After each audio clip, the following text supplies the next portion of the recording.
What's going on, everyone? Welcome to your 40th Python tutorial. And in this tutorial I'm going to be showing you guys how to get help with built-in modules. Now in the last couple tutorials I showed you guys how to make your own modules, but there's also a lot easier way to get modules, and that's to use the built-in modules.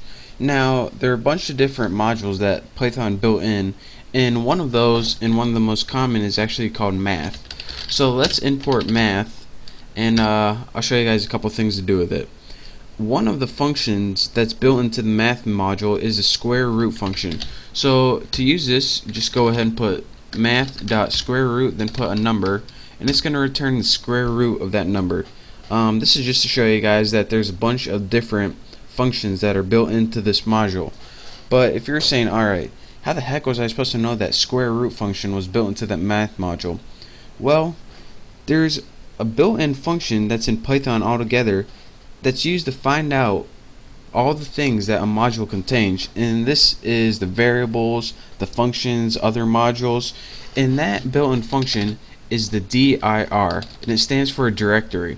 And whenever you want to find out what information a module contains, just go ahead and put the name of that module after you imported it in the dir and go ahead and press enter.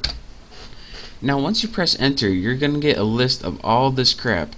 And all of these things in here are what the module math contains. So again, to use that, put dir and then your module name as its parameter, and that's how you do that. And so you see all these names, but you don't really know what all of them mean. And if you're saying, alright, I don't know what fsum or radians or any of that does, so I need help even further to do that. Well, to do this you need another built-in function that's built into Python, and that's called the help function. dir tells you what the module contains, but help, with your parameters as your module, it tells you exactly what each function does. So let's go ahead and press enter, and it's going to give you a huge list of all of those function names and variable names and module names. But this time it's going to tell you exactly what each one does. So for example, say that you didn't know what tan2 does. Well, you just look after your help function, it says returns the arctangent in radians. Oh, alright. And if you know what all that stuff means, then good for you. And if you don't, oh, then you shouldn't be using it anyways. And it also gives you the list of variables and all that stuff.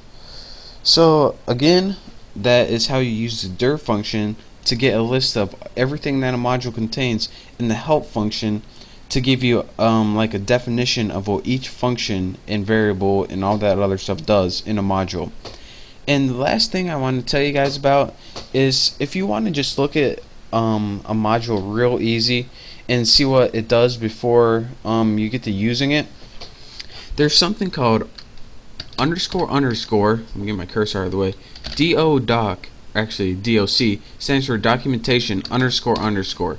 And how you use this is you put the name of the module, such as math underscore doc underscore, and this is going to give you a quick documentation of the module. And it says this module is always available. Alright, so what does it do? It provides access to the mathematical functions. So it pretty much gives access to mathematical functions defined by the C standard. So unless you don't want to go through all that problem, this is a way to give you a quick summary of what the module is all about. So again, that is how you use import functions that already exist, modules that already exist in your Python language, how to use the dir function to find out all the things a module contains, how to use the help function to give you guys a detailed look of what each function does, and also how to use the built-in doc to give you guys documentation of whatever module you're looking at. So that's your quick tutorial in modules. And just to show you guys one more thing real quick, whenever you use dir with built-in math, you're going to come across a list of these things, a list of names. The one with underscores and right here, those are the ones that you don't usually use in programming. These are the ones like cosine, pi, power, radians. Those are the ones that you're going to use typically. The doc is pretty much stuff like help and name. These are kind of like things that you wouldn't normally use. So again, that's just a little other tidbit of information, since when you're looking at these, wondering how to use it in your program, just don't worry about it. So again, thank you guys for watching. Don't forget to subscribe to my channel, and I look forward to teaching you something in the next tutorial.